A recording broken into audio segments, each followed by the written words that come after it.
who've lost their jobs during the pandemic. Let's provide job training for those who slipped through the cracks in our education system. Maybe they're working a dead-end job at McDonald's. Those who are re-entering society after serving their time. A good paying job and economic opportunity are the best ways to address rising crime levels in our community. And I see all these issues as being interconnected. And as your next mayor, I'll focus on crime prevention, living wage jobs, and reconnecting and recovering after the pandemic. I'm also very accessible. I put my cell phone number in the chat. If you didn't get your answer question tonight, please call or text me, 630-878-7454. Our website is John for Aurora. My name is John Lash, and I would like to earn your vote on April 6th. I think that Americans are hungry for change and better government. And I believe that the city of Aurora can be a beacon of hope. Hope for a strong economy, ethical government that works for everybody. Thank you.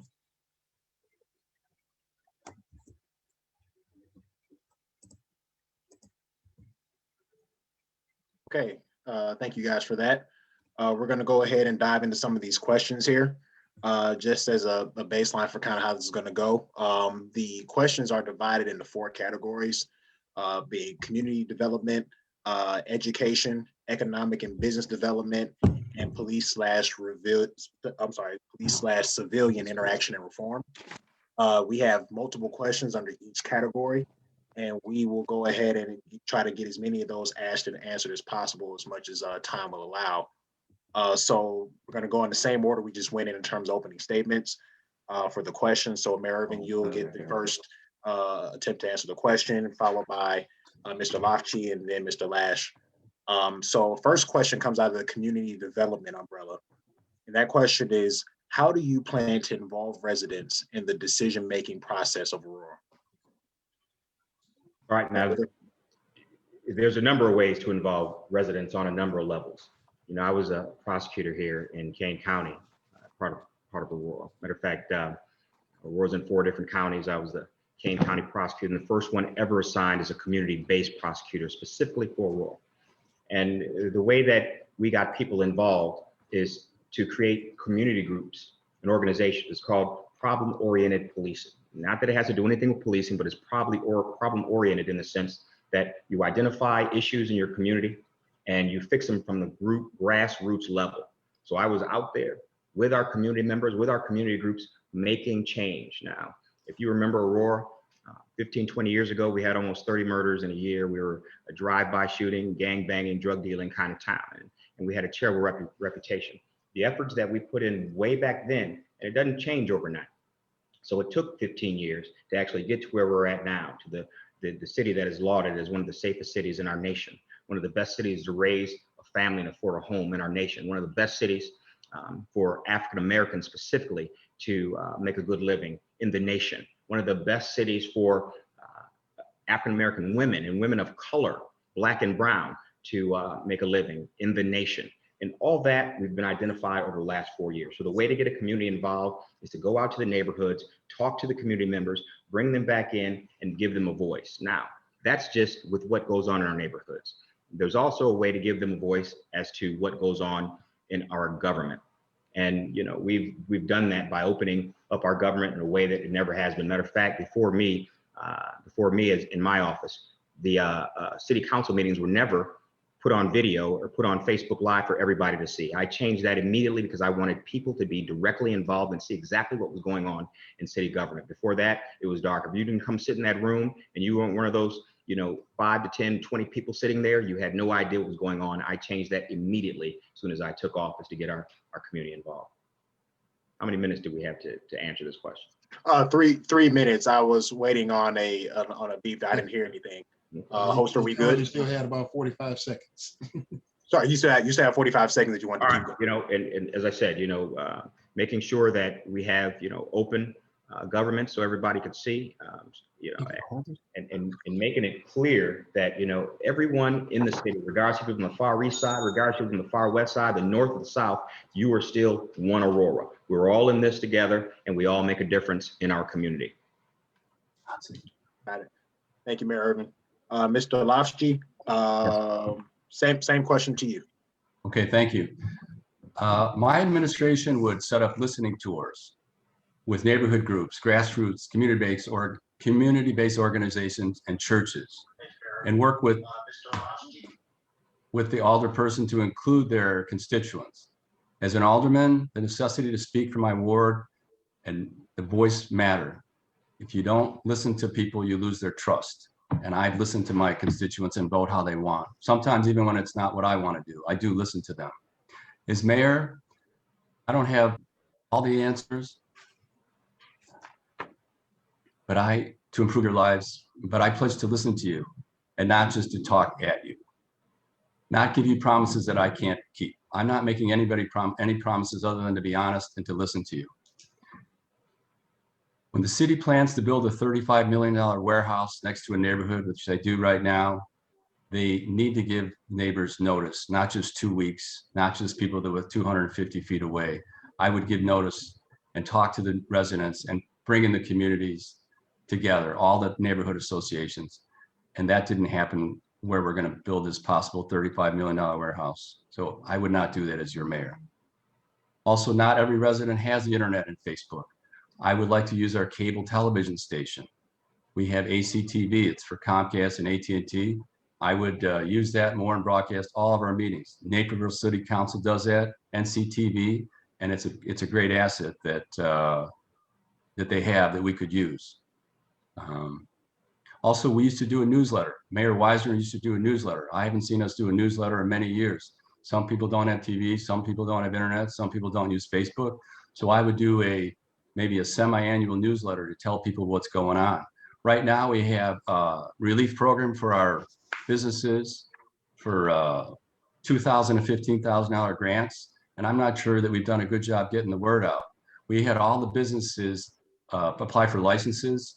So I don't know that I applied. I didn't get an email telling people about it. So if I was mayor, I would use that platform, all the emails we have, all the businesses licenses, and send them all the information. We've got a $1.2 million grants. I would get the word out. I would do a better job at that. That's it. Thank you. Thank you for that. And then lastly, Mr. Lash, same question to you. Can you hear me? Yes. Okay. So thanks again, everybody, for being part of this, because not everybody in the city of Aurora even votes, right? So you've chosen to become engaged in your community, which is awesome. I've said that within the first 100 days that I get from the time I get elected, that I will hold a citywide goal setting meeting that includes 3 groups of people. One group is the elected officials, the rest of the council. We would invite other state reps representing the area and senators and other lawmakers to participate. The second group is the residents, and the third group is city staff. And the reason for this is because we need to connect the people who are responsible for making the decisions and implementing the decisions with what it is that the city wants to see done, right? This is how we have a mayor and a government that works for all the people. And by bringing these 3 groups together, we can set our goals together. And I'm going to use that goal setting meeting as a blueprint for my first 4-year term. Secondly, I want to see a smaller version of this process used as we craft a plan in each ward to talk about developing those wards to the needs that the residents have. A special meeting for downtown. Alderman Lofshe mentioned the maintenance facility, $35 million maintenance facility. This is a perfect example when we're making a huge change to an area and the residents' voices have not been heard about that. So that's where you would have a community meeting, make sure they get heard. I'm opposed to that. I'm in favor of the smaller $6 million plan, or 4.5, whatever the real number is on that, to upgrade our existing facilities. And I want to find a way to bring people together, to move us together in the same direction as one nation, especially as we address things like the climate crisis and the ongoing pandemic. We're a nation that's very divided right now, where we're even arguing about stupid things like wearing a mask. So we need someone that can bring us together and work on those things that we all have in common. And I have a lot of goals, but I want to hit on something. The pandemic isn't over, and the potential economic fallout has probably not fully hit bottom. So our primary goal as a community might just be keeping people in their homes, keeping the lights on, stabilizing our neighborhoods. And along these lines, I want everyone on this call to know that there's still a significant amount of money out there for emergency rental assistance, ERA money, and more money coming in the next stimulus bill. So what we need to do, and money for utility assistance as well, this is money that hasn't been dispersed yet. So if you know someone who's struggling right now because they lost their job due to the pandemic, please encourage them to apply through the City of Aurora's website. This came up in a debate yesterday, and I said that we need city employees proactively helping connect tenants and landlords to the resources that are available. As mayor, is this something I would do? And I'm not presenting it. I asked the current mayor to do it, not as a point of contention, but as just something that I think needs to be encouraged to be done so we can bring that money into our community, fighting to bring every dollar into our local economy and help Aurora families impacted by the pandemic. And finally, I agree that we need to have a community newsletter to communicate through the pandemic, quarterly newsletter. Thank you. Thank you for that, Mr. Lash. Gabriel, next question is on you from the Economic and Business Development section. So the way this is going to go is I'm going to direct the question to Jed Lafshay, and then after him will be John Leish, and then Irvin. And the question is, with the impending federal stimulus package of 1.9 trillion, how would you allocate Aurora's share of those funds toward the Aurora community? You have 3 minutes. Currently on mute. Mr. Lash is currently on mute. Yep, Yeah. there we go. Okay, thank you. First of all, we need to have good relationships with everyone as a city, right? So we got a lot of money from the CAAN County and DuPage County. We need to have a better relationship with them. I don't think we have a great relationship. I don't think we're inclusive in bringing those people in. I don't think we have enough meetings with them. I haven't barely talked to any of our county board people ever. We've never had a joint meeting with either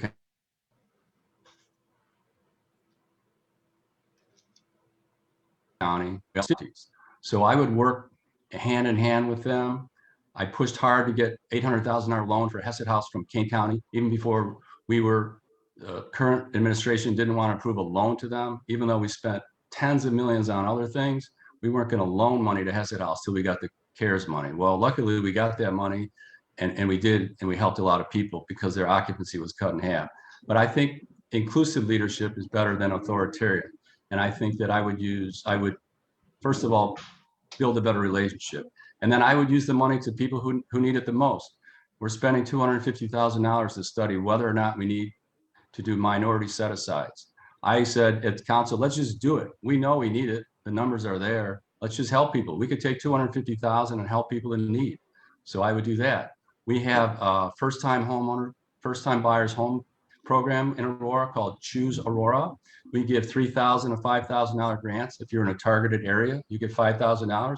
We ran out of money last year.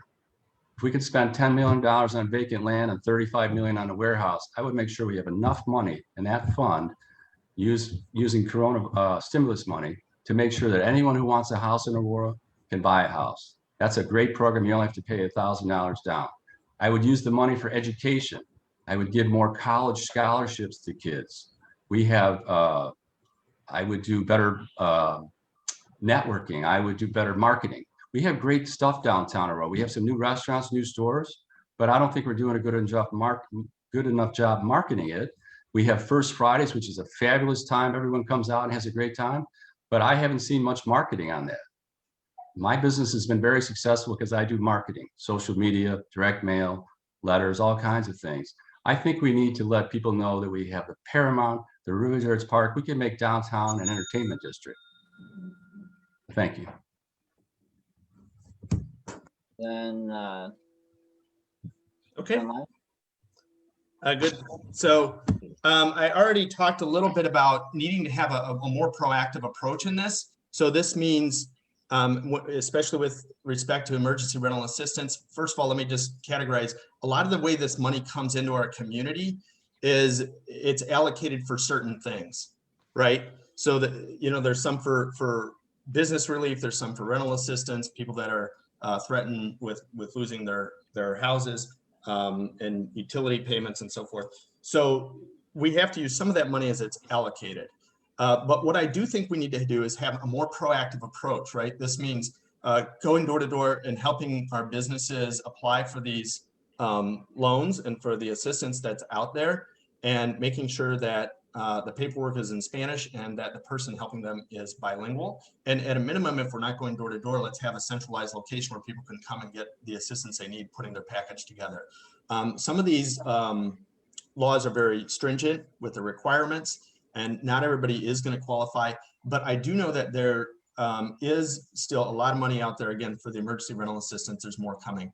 The other big thing that we haven't talked about is we are going into, in the pandemic, the next phase here is the vaccination phase. So I agree that what we need to do is have a vaccine coordinator. I would put that person at VNA. I think VNA has a solid footprint in Aurora. Coordinate with the DuPage County, largely DuPage County and Kane County Health Departments, but also Kendall and Will, to make sure that we are coordinating and getting the vaccines out and rolled out as they become available. I understand that availability is the issue right now. I'm hoping that there is resources in the next stimulus for the vaccine rollout.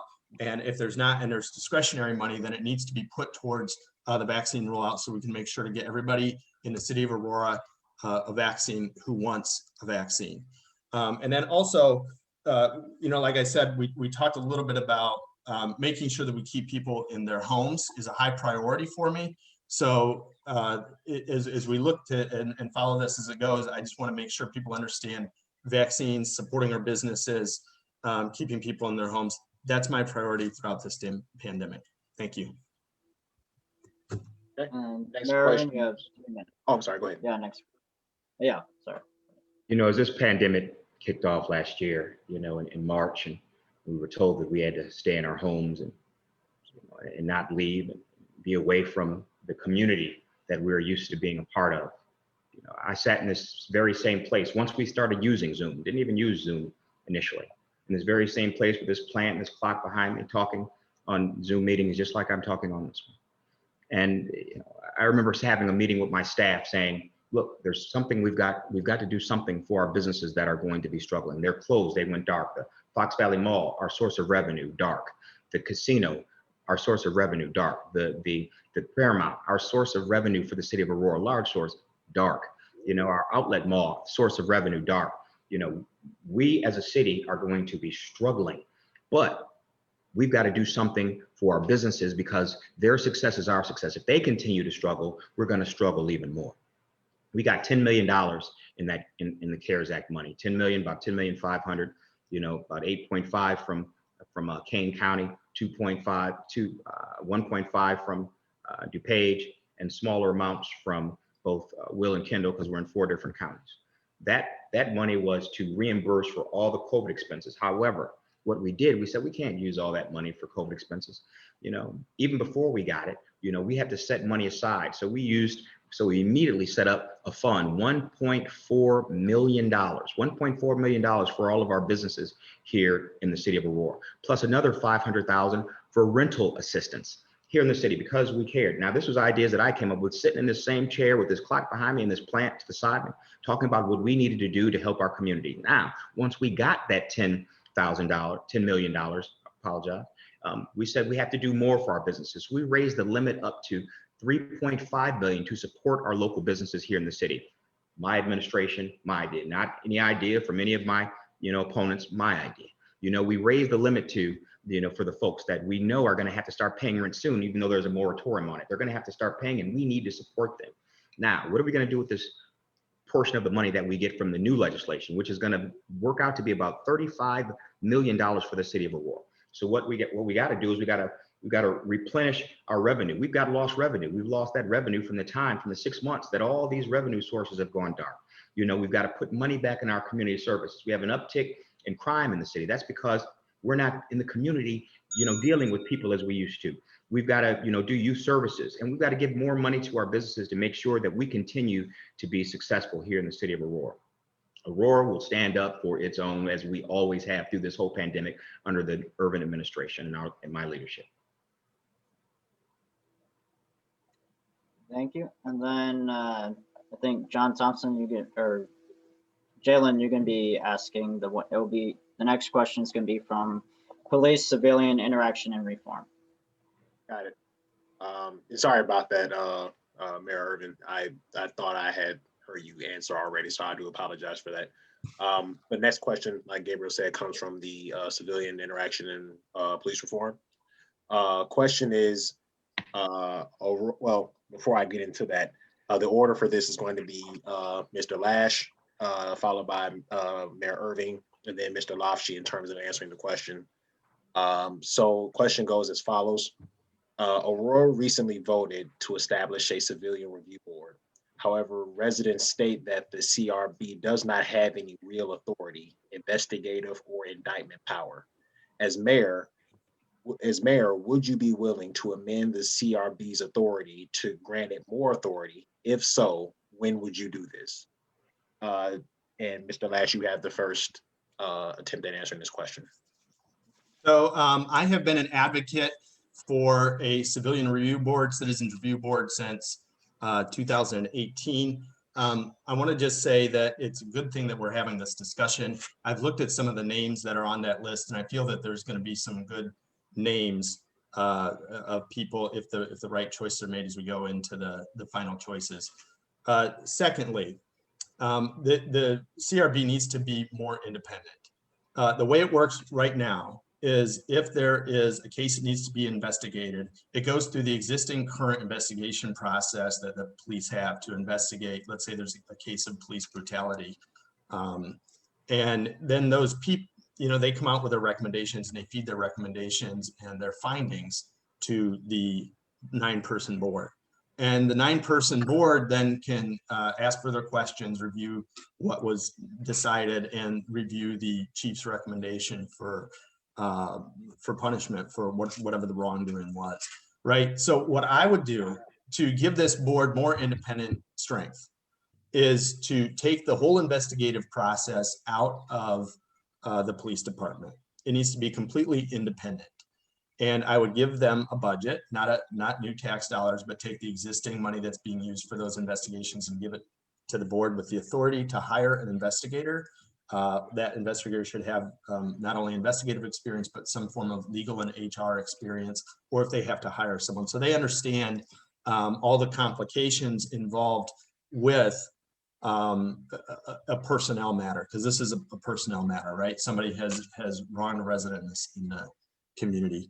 And then the findings that the board has is to present those to the chief and to work with the HR department, because ultimately us, the city council, the mayor's office, are responsible for whatever legal fallout there could be from this. So I've had these things on the East Aurora School Board where we terminated people and then we got sued and we ended up settling, and it cost the taxpayers a lot of money. If we do nothing, it costs the taxpayers a lot of money, because we have cases like Marcus Randall, who's now suing the city of Aurora for police brutality, and he's probably going to win, and it's probably going to cost taxpayers a lot of money.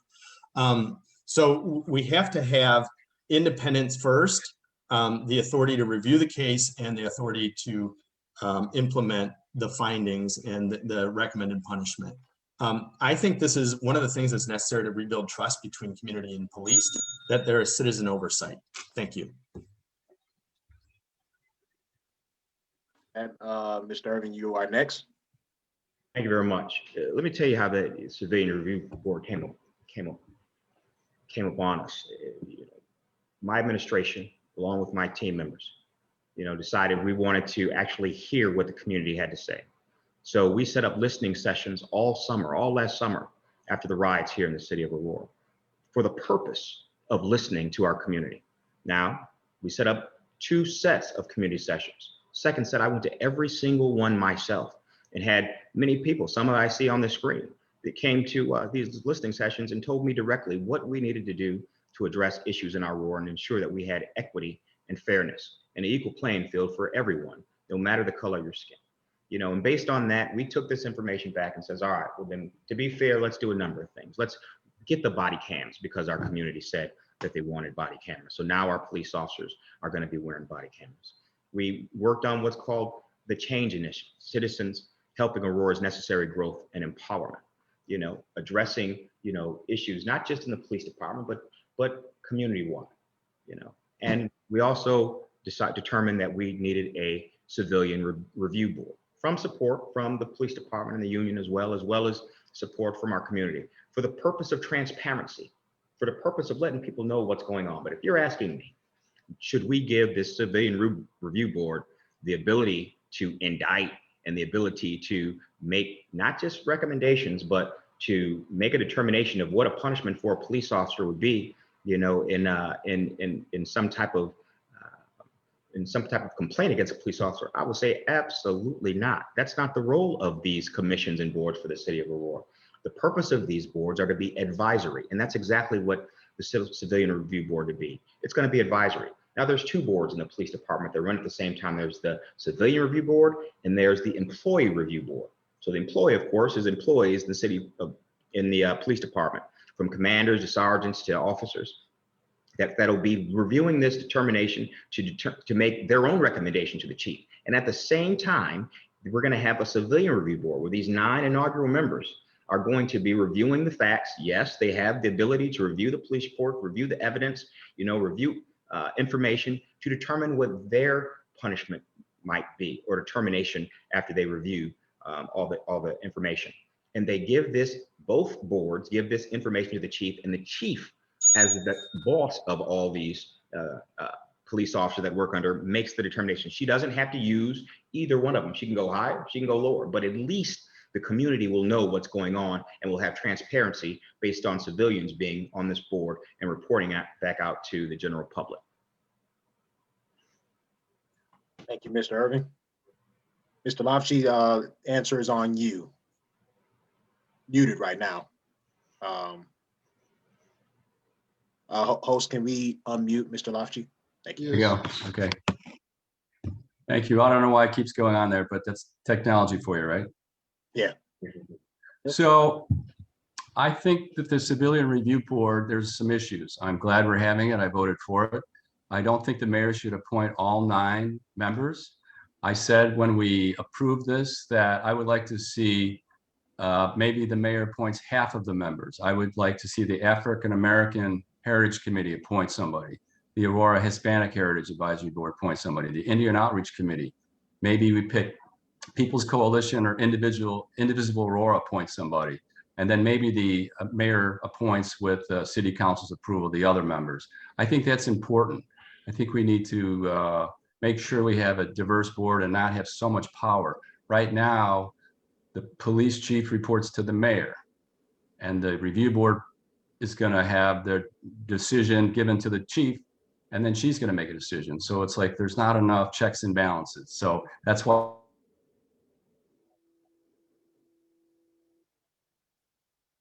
I would have. I asked the city council if there would be a full file to look at, and the corporation council said there would. So hopefully there's everything that is needed in there. We also have a process right now, FOIA, under the Freedom of Information Act. Everything that should be able to be FOIA'd. It's within 5 business days. Having said that, if the process doesn't feel right, I would be open to reviewing it. And, you know, if the chief investigator thinks they need subpoena power and it seems appropriate, then I would be okay with that. But I also think that we need training for these members. I would like to see, and I said this at city council, all the members to go through the Citizens Police Academy. I've been through it, said it's fabulous. The chief said at the city council meeting that she would model her program after that. So I'm glad that she agreed to do that. Thank you. Next question is going to come from education. Gabriel, you have it. Yep. So it's going to go in the order of Irvin, and then Lafshe, and then we're going to have Leish. And the question is, the Illinois State School Report Card states that on 79% of 9th graders are on track toward graduation in 4 years. However, East Aurora High School has achieved a 75% graduation rate in 2020. That 75% represents an 8% increase, but it also represents a 4% decline from 9th grade to 12th grade. The next lowest graduation rate in the Aurora school system is 86%. That's an 11% difference. As mayor, what are your plans to address the 25% non-graduation rate at East Aurora High School? And Mayor Urban? Let me answer that question, but I do feel like I have to follow up on the Citizen Review Board, because there are a lot of, wrong things that were said, just untruths. First of all, hold on. Let me just say this. We don't have time for that, Mr. Irvin. All right, and I'll use the rest of my time to answer this education question.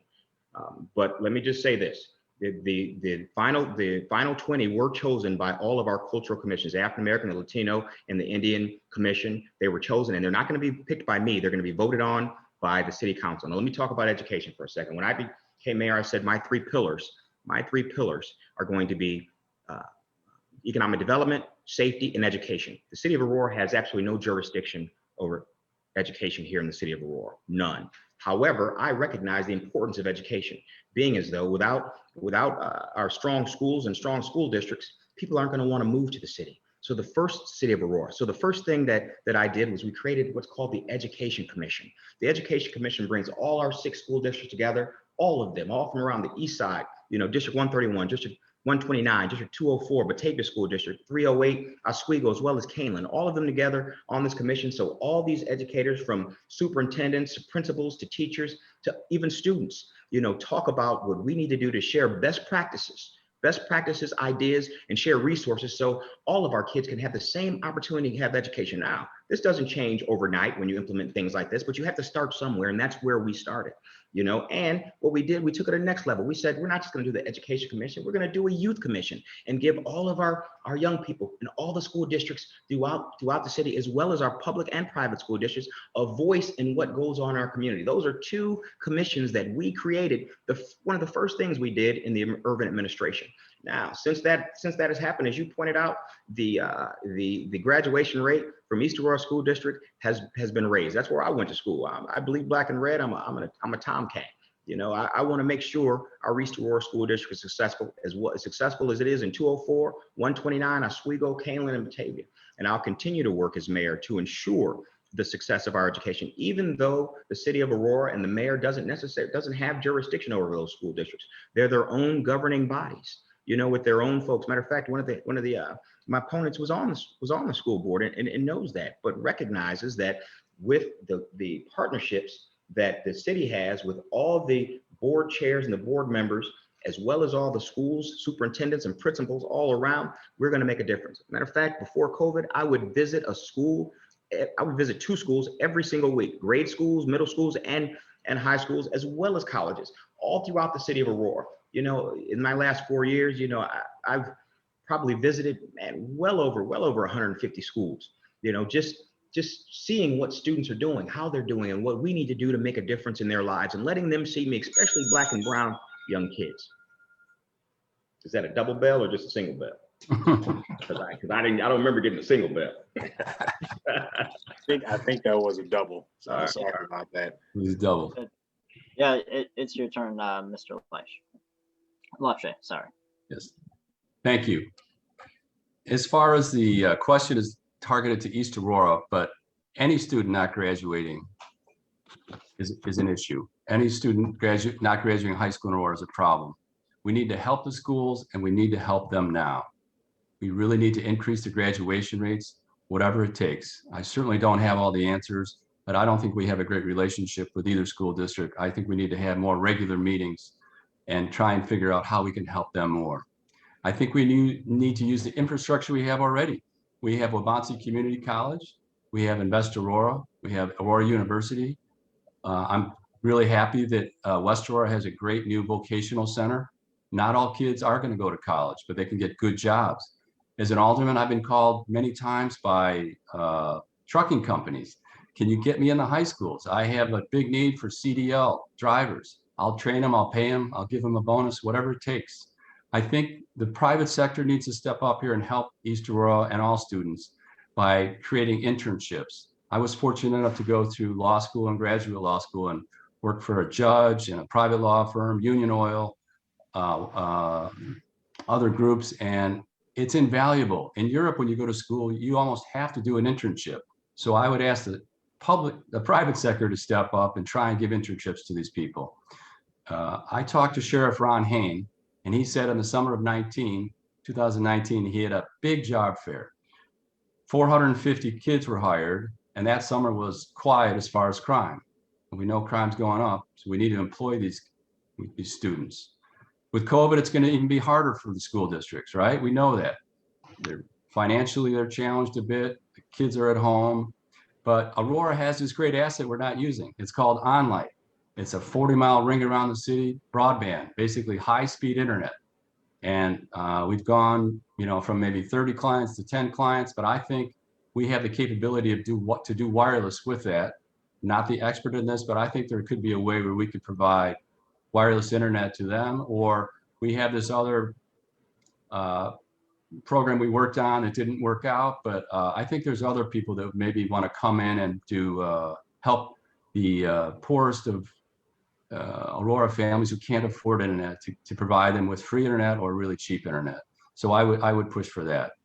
And lastly, I just want to say something because I'm a little upset that I think someone in Mayor Urban's camp. Now they're mad because it's not here for my day. What is someone talking? Someone needs to be muted. Yeah.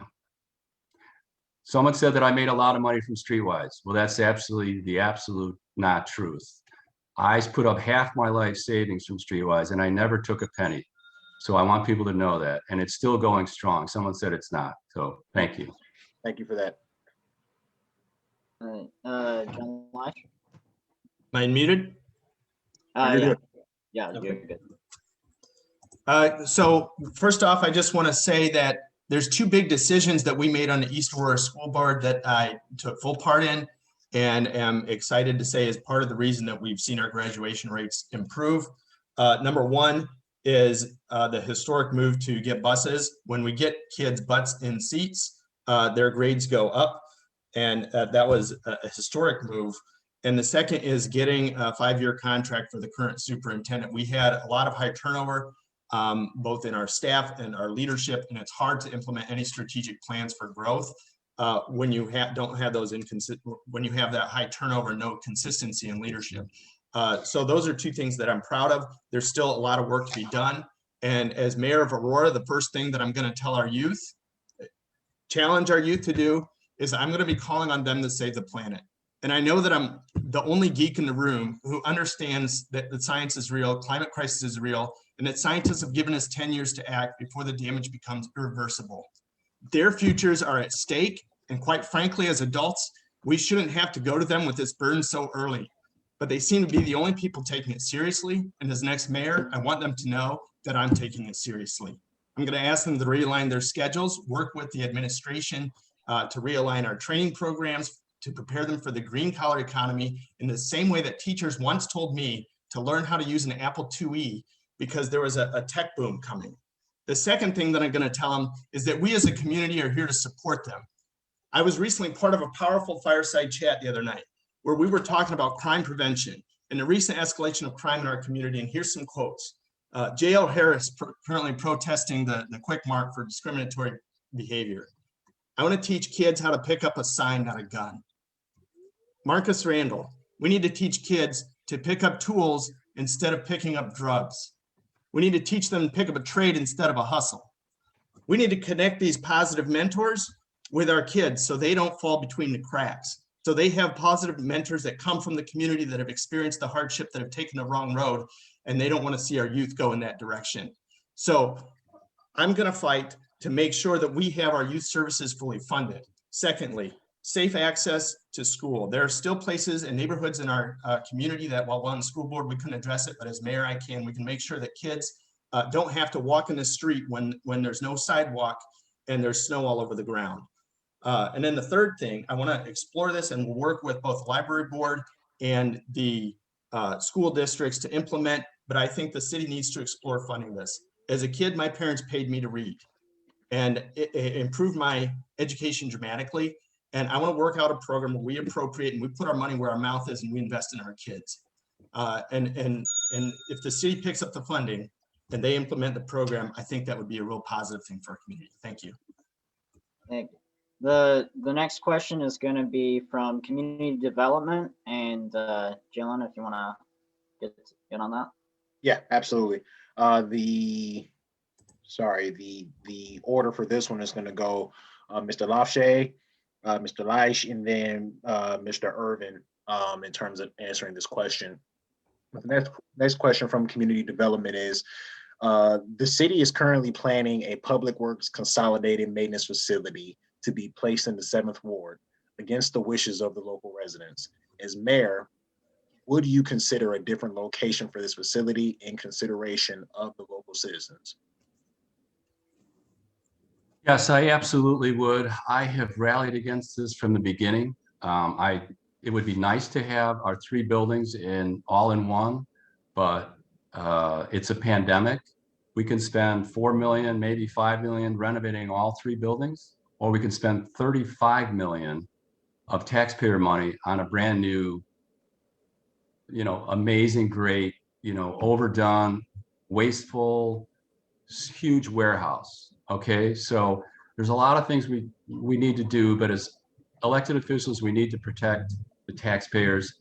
If we keep spending money like this, we're just going to drive up the property taxes and people won't be able to leave here. Further, we did not do a very good job notifying these neighbors. There's 7 or 8 subdivisions around there. The East Aurora School District had a meeting with the administration. They voiced their concerns.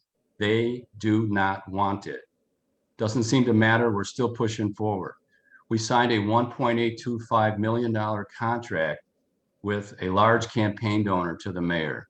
I rallied against that. That's way too much money. It's crazy. And we signed that contract before we had this approved. The project went to Plan Commission about 10 days ago and they turned it down. So we're already into this $3 million and it may not happen. If I was elected mayor, I wouldn't do this kind of thing. I would listen to the neighbors. I would do my homework and I wouldn't buy property on spec. We have almost $20 million of taxpayer money by the outlet mall. We used $10 million to buy those 9 houses that we tore down. Then the pandemic came. So as mayor, I would make sure we have a line of credit and good financial footing in case something like this ever happens again. And even if it didn't, we need to stop the wasteful spending.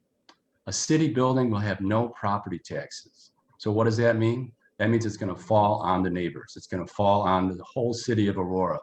And it was supposed to be 20 million, and now it's 35 million. Okay, we haven't even started. And that 35 million, it's just too much money right now. It's crazy. So I absolutely would probably just keep the 3 properties. If we could find one that wouldn't affect any neighbors and their quality of life, I would be open to that. We got a decent deal on the land. We could probably resell it, but I would not force a building into that area knowing that it could affect the schools to the east and west. Can't tell if that's a single bell or double bell, but I'll stop. That was a single. That was a single. You can keep going. Got So 30 seconds. thank you. I would talk to all the neighborhood groups.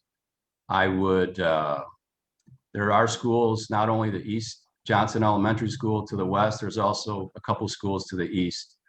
And I would not push this building through. Thank you. Thank you for that. Mr. Leish, you are up next. Can you hear me?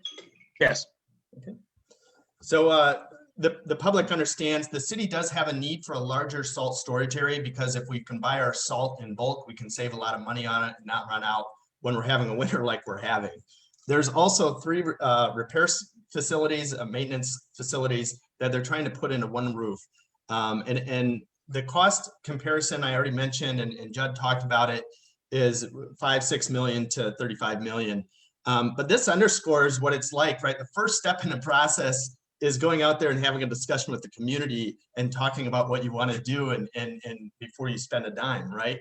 That's what government for the people looks like. Secondly, I want to just say we do have that 25-acre spot. We need to present an alternative. Part of my plan for a Green New Deal for Aurora includes community gardens, having a local food economy, urban farming, and this is a way to produce our own food and have healthier, fresher food. This is an option if that community wants to go in that direction. I also want to just use my time here because I think Judd did a pretty good job laying it out. The needs for other infrastructures really quick. Due to the high debt and uncertain economic future, I think that we need to continue to maintain our existing roadways, not committing to any new big projects. I would make sure that we're, filling the potholes, maintaining our sewer lines, completing necessary repairs, but not overextending ourselves. I also want to talk about Aurora still has a lot of lead pipes leading into homes. I know my house has it. So I would be looking for federal grant money to remove and replace lead pipes with copper. There's another way that we're going to create jobs, keep our community healthy and safe. It's not just my house. There's others like it. I'll look at a feasibility study and environmental impact study to see how we could use these new low impact hydropower products on the Fox River, do a pilot project if it looks like it's going to work, and generate free power off of the river 24/7. And if given a second term, this pilot project successful, I would explore running those up and down the Fox River. That's going to create a lot of jobs, and it's going to reduce people's costs for heating and cooling their homes and turning the lights on. And another infrastructure need that we brushed on is the need for publicly owned fiber optic internet options. I oppose the privately owned smart city grid approach that leaves taxpayers vulnerable to endless rate increases. Those companies just want to make money off us. Everybody deserves access to high speed internet. And this pandemic proved it, right? Because it cost the school district a lot of money to put all those hotspots in people's homes so kids could Zoom from home and learn from home. So these are some of the other infrastructure improvements that I'm looking at to go just a little bit beyond the question of the maintenance facility. Thank you.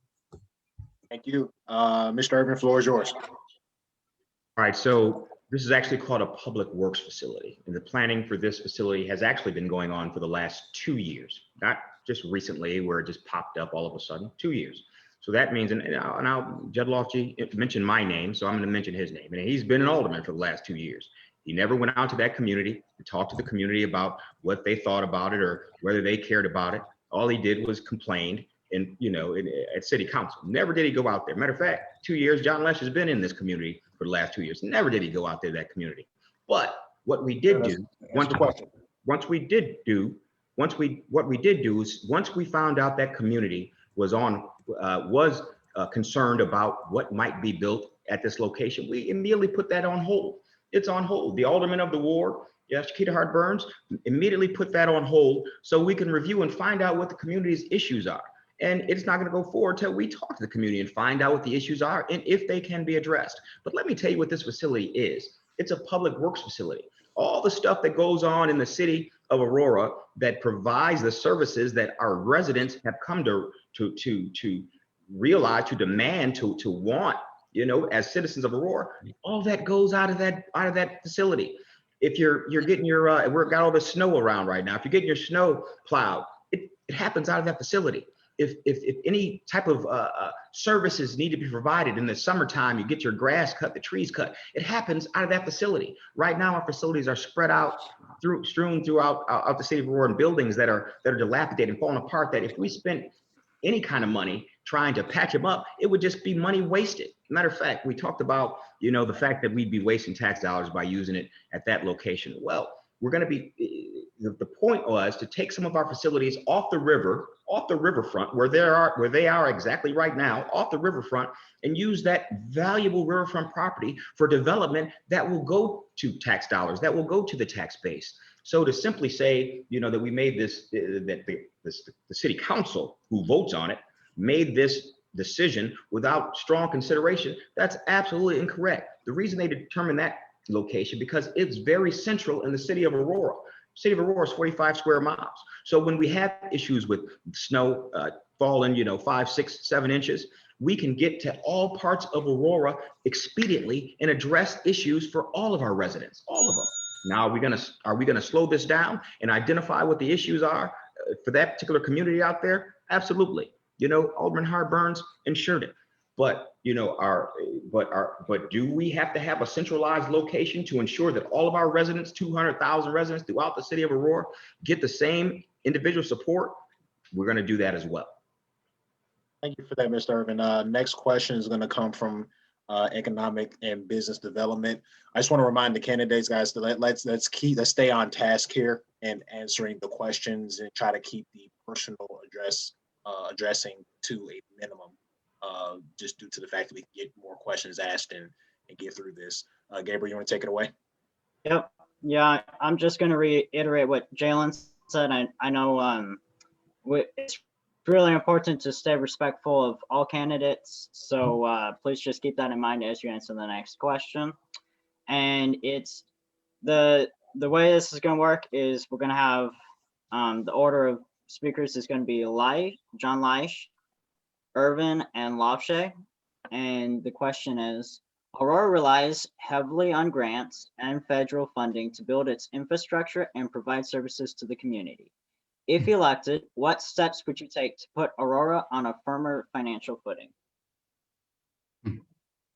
So I think I've talked a little bit about some of the money that's out there for some of the green initiatives that I've talked about.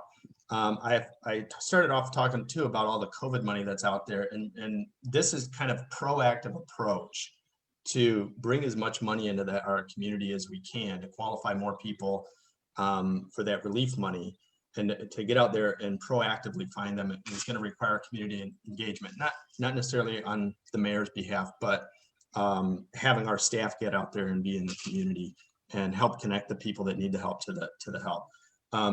I've said that there's a lot of money out there available, and there is, to make people's homes more energy efficient. Recently, I'm not going to try and go too geek on you, but there was something on the city of Aurora's webpage warning people about ice dams and icicles. And so I went and shot a little video, which I'll put on my Facebook page today, that talks about the technical aspects of how to prevent ice dams and icicles. And it all has to do with energy efficiency. And so we can bring that money into our community, and it's going to result in creating a lot of good paying jobs. There's going to be federal grant money available that already exists, and I believe that the Biden administration will appropriate a lot more.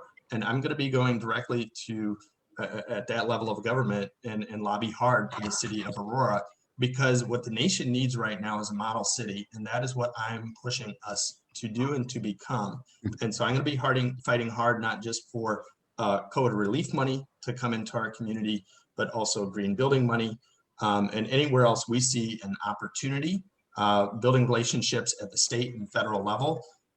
When it comes to crime prevention, there's money out there that we can pursue, and we're going to pursue it. So that's my approach. I'm going to be very focused on bringing that money in and creating good paying jobs. Thank you. And Irvin, you have 3 minutes. Can you repeat the question for me? Sure, yeah. The question is, Aurora relies heavily on grants and federal funding to build its infrastructure and provide services to the community. If elected, what steps would you take to put Aurora on a firmer financial footing? Oh, that's absolutely incorrect, that we rely on grants and from the federal government and other state funding for our infrastructure. That's not true. We rely on a number of things for our infrastructure. You know, and one of the things we do rely on is dollars from our casino, which has, as I stated, has been dark over the last for 6 months throughout the pandemic, and then closed yet again. So at one point we were making between 17, 12, and $20 million a year from our portion of casino funds. That is down to under $7 million. So that means we don't have money for infrastructure, for the streets, roads, and bridges that we have been using that money for. That means we don't, have money for education and youth services, where we had been using for that money for. We don't have money for outreach for the community. So what we have to do is replace that income for where it comes. Now, we do get money from the federal government for, when we apply for certain, large projects, for the state government from certain large projects, but that's not guaranteed money. We have to guarantee our future here in the city of Aurora, guarantee we have a strong tax base. The only way that's going to happen is for us to attract more economic development to the city of Aurora. We've had more economic development brought to the city of Aurora in the last 4 years under the urban administration than in the last 4 decades, in the last 4 generations. And we have to double down and keep doing that. And it doesn't happen by sitting around waiting for some business to come knock on our door and say, please, Mr. Aurora, will you let us come in so we can set up shop? No. It's a direct involvement from me and my staff and our economic development team. Matter of fact, I recreated the Mayor's Office of Economic Development.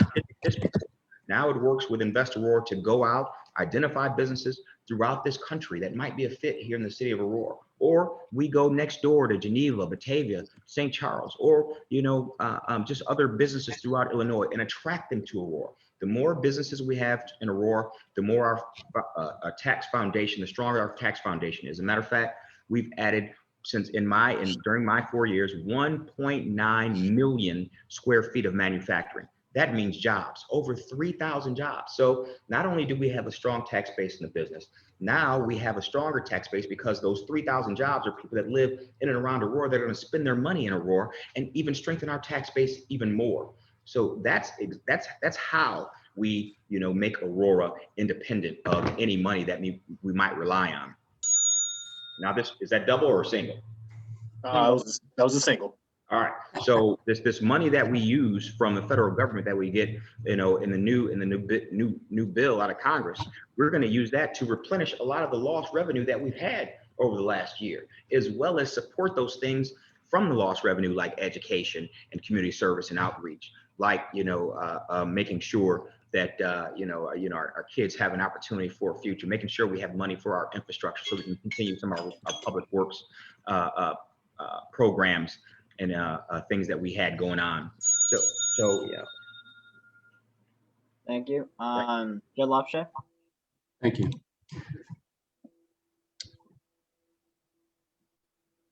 First thing I would do to put Aurora on a firmer financial footing would be to stop the wasteful spending. I know I sound like a broken record, but it's really the antithesis of my campaign. We're 1.1 billion in debt, and we've got to stop the spending. We need to stop buying assets where there's no return on investment. We bought 2 hotels by the outlet mall under the guise of economic development to maybe reroute the street or something. And those 2 hotels provided places for some people to go who couldn't afford a higher end hotel traveling through in Aurora. They would get off, they would use our restaurants and things, but it also threw off about $500,000 a year in taxes, property taxes, hotel taxes. City received a $10 million grant from the federal government to build that bridge across the river and do improvements to the Aurora Transportation Center, including a stoplight. The city was going to put in $3.3 million to create that, and it turned out to be $4.6 million. It's 2 years late. I don't blame the city staff on this because the federal government, because they were so involved and they gave so much money, they managed the project. But this isn't surprising. The federal government doesn't do a great job with construction management. So we should have known this going in. But more importantly, if we got $10 million in grants, I would direct it to things that would help the community, to help this community, whether it's education or jobs, or things that actually maybe a vocational center for Aurora. This community asked for a youth center 4 years ago.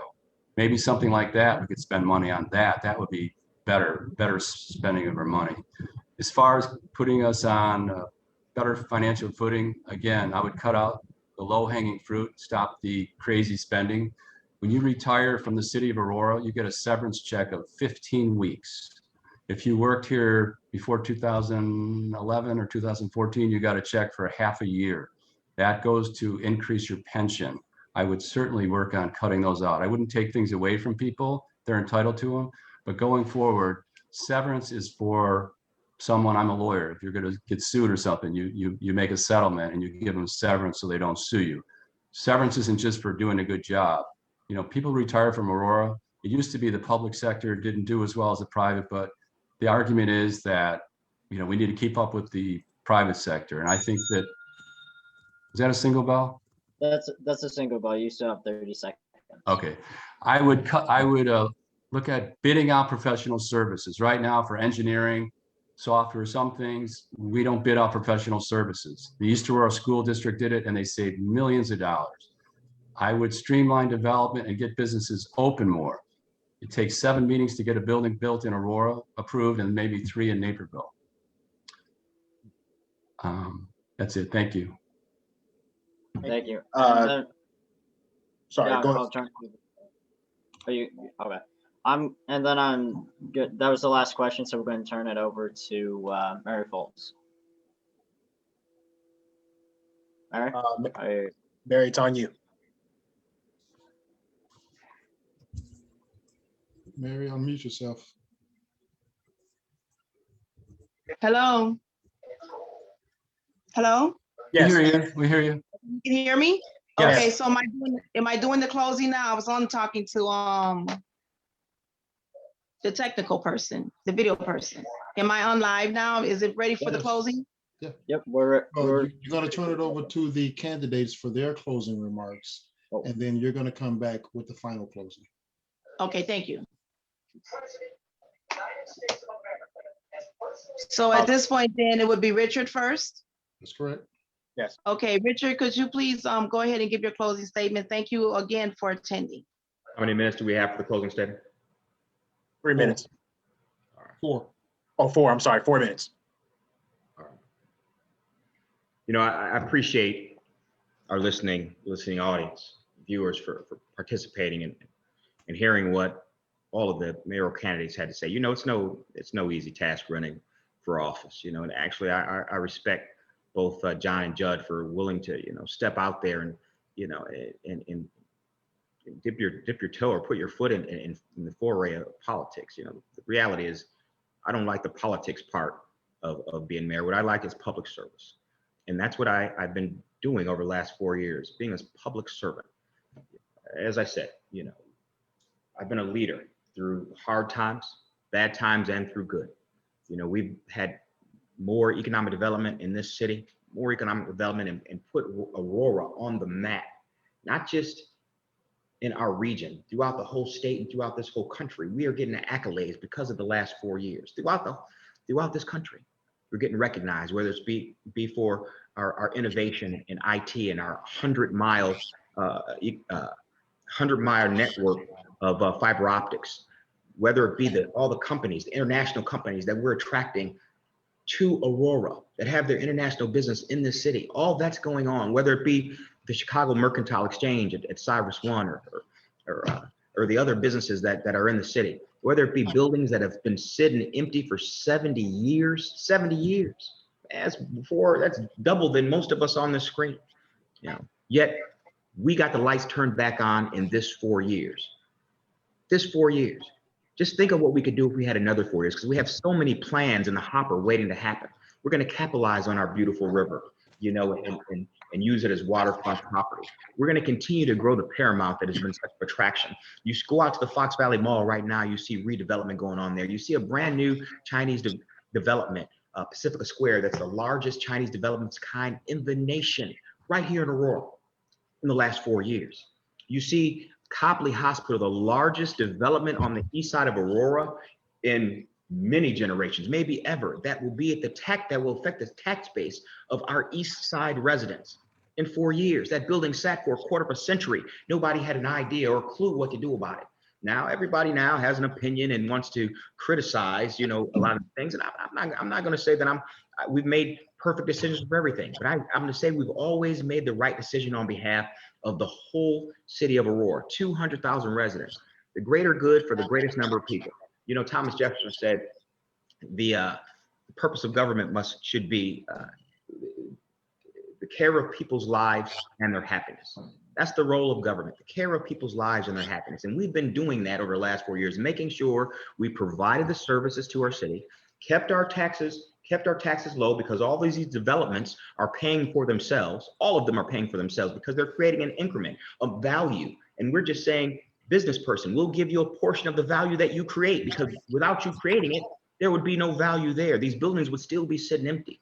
You know, we've brought the school districts together, the first time in our history where we have all the school districts, 6 of them, working together to make sure all of our students throughout the city have the same educational opportunity. We've made Aurora safe, even during the pandemic, even during a time where we had mass shootings. We have kept our residents safe, and we will continue to do that during urban administration. Now, you know, a lot of folks can step up and say they would do a better job, you know, but I have on the job work that I've done, and I will continue to do. You know, I've got a record to fall back on. Nobody else has a record. They're just saying what they might do, you know, conceptually. I have a record, and you see my record is solid, and my record puts Aurora on top. One Aurora, we're all in this together, and we're going to continue another 4 years to make this happen. Mr. Irvin. Mr. Lafshay? Yes.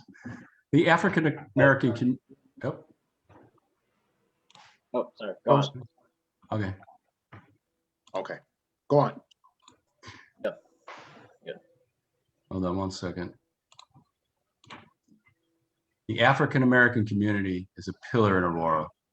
The community has the pleasure of standing on the shoulders of many, such as Marie Wilkinson, where several organizations carry her name.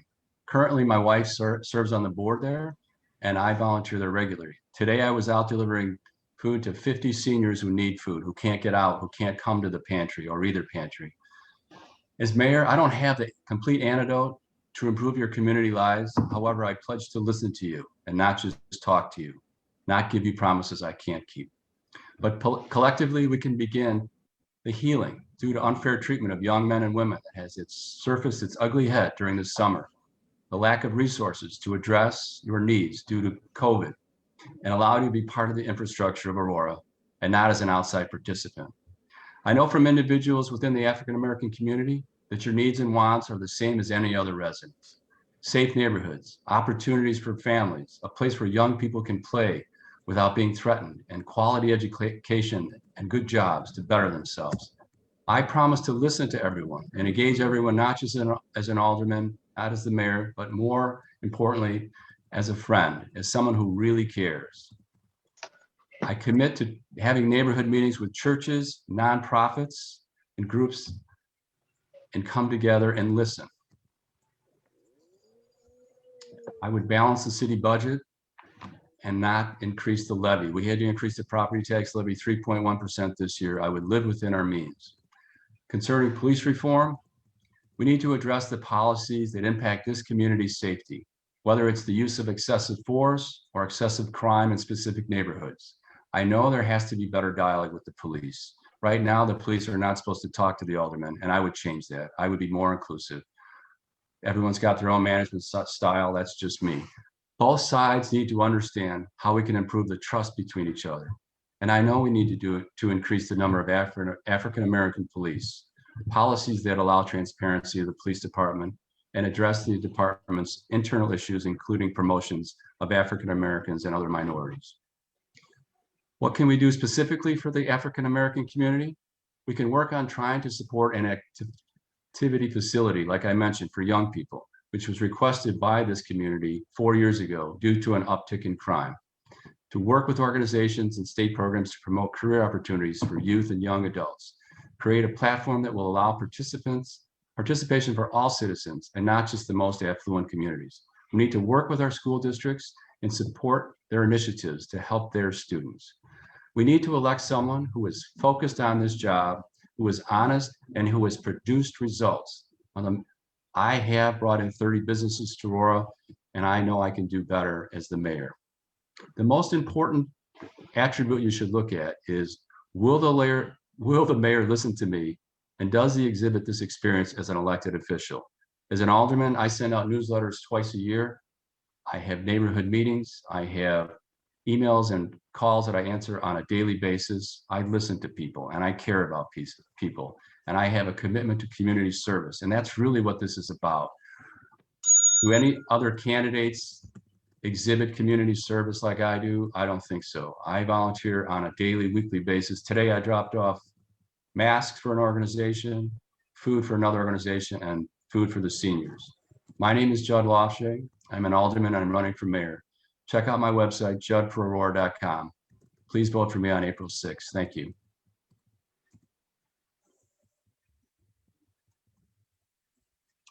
Mr. Lash? Okay, can you hear me? Yes, sir. Okay. So real quick, I just want to take a position on the casino. I'm not attacking anyway, but Illinois changed their gambling rules and they've allowed land-based casinos. They used to be on the waterway. So there's more casinos out there. There's more video gaming in a lot of bars and restaurants and places. And this is why the revenue in the casino's gone down. I want to be clear that, you know, I won't spend a dime of taxpayer money moving the casino or building the convention center. We don't even have an airport nearby, so a convention center makes no sense. I wouldn't waste a dime on that. And I just want you to think about something as we talk about economic development. If we build that, it's going to be white people like me. I'm a union carpenter making close to $50 an hour. It's going to be people like me that get those jobs building it. But who's going to work in there? Who's going to be changing the sheets in that convention center? Who's going to be serving food to people? It's going to be brown and black people, minimum wage jobs. And that does not address the 12% poverty rate in Aurora. That doesn't fix our crime rate. It doesn't fix anything. And we can't say we're one Aurora until we have a government and an economy that works for everybody. So throughout this debate, I followed the rules. I haven't attacked my opponents, thrown any shade. I'm proud of my record on the East Aurora School Board. I made mistakes there. I own those mistakes like any adult should. So I'm just here to ask for your vote. If escalating crime rates, I mean, you've heard it here tonight, that everything's okay, everything's fine, things are growing great, reelect me. If escalating crime rates are okay, if you're tired of the corporate bailouts and the debt, increasing taxes and 12% poverty rate concern you, then it's time for a new mayor. My name is John Lash and I want to be your mayor. I want to be a mayor for the people. I'm asking for your vote on April 6th. I don't have all the answers, but I'm smart enough to listen. And I believe that as a community, we can come up with community-based solutions, including everyone's voices, even those that I don't agree with. So our nation, our city are facing a very uncertain future as we pull out of this pandemic. There's economic uncertainty, food insecurity, job insecurity, and people are wanting to know when we can return to normal. And they need to know that they have a leader who's going to be on their side. I'm going to be on the side of working people. I'm going to be on the side of poor people. I believe that that's what gives us strength, is coming together and realizing that when somebody is suffering, that it affects all of us. So I'm humbly submitting to you, the people of Aurora, my resume as a strong leader, somebody who took charge, ran a crisis action team in the Middle East, somebody who's not afraid of controversy, somebody who leads by example, is not afraid of hard work and rolling up my sleeves and going to work and dialoguing with everybody to come up with community-based solutions. I'm not taking money from special interest groups, corporate PACs, or people doing business with the city. I want to be a mayor that works for everybody. So we need your help. This is a people-powered campaign. You can sign up to volunteer by going to johnforaurora.com. We need you to take a yard sign, call or text 630-878-7454. With your help, we can win. We can transform Aurora into a place that is a beacon of hope for our great nation, as I think everybody is looking for hope. Everybody's looking for superheroes.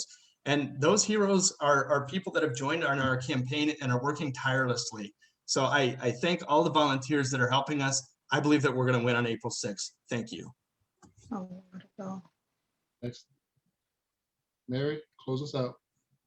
Okay. Hi, everybody again. I also, first thing I want to do is apologize to all the community residents that did not get to watch this live from my page, that did not get to share it. I did hear from the technical person. He said that there was technical difficulties. So once I realized what was going on, I did, get information from John to go ahead and share from the church's page. So I want to apologize for that. After the video, I'm going to do another video. So unfortunately, this did not run from my personal page. I apologize to everybody for that.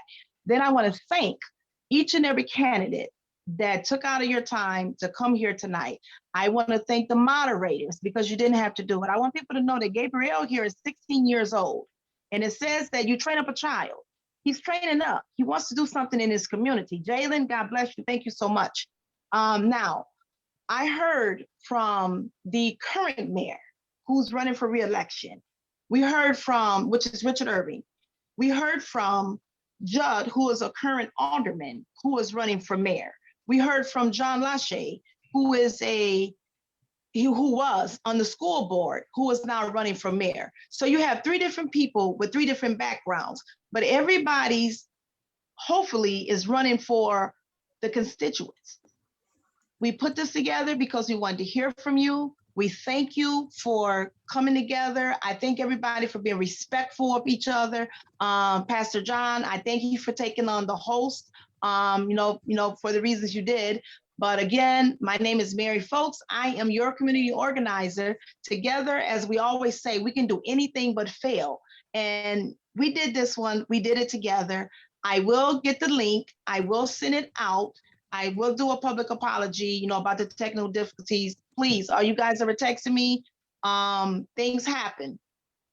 No, technology, things happen. It's technology, okay? So again, Richard, God bless you. Judd, God bless you. John, God bless you. Jalen, Gabriel, thank you. John Thompson, thank you. Community, love you guys a bunch of. See you guys on the other side. God bless. Thanks. Thank you all. Appreciate it. Bye now. You Thanks, guys are. everybody. Have a good night. Appreciate it. Genuinely appreciate you guys putting this together. Thank you.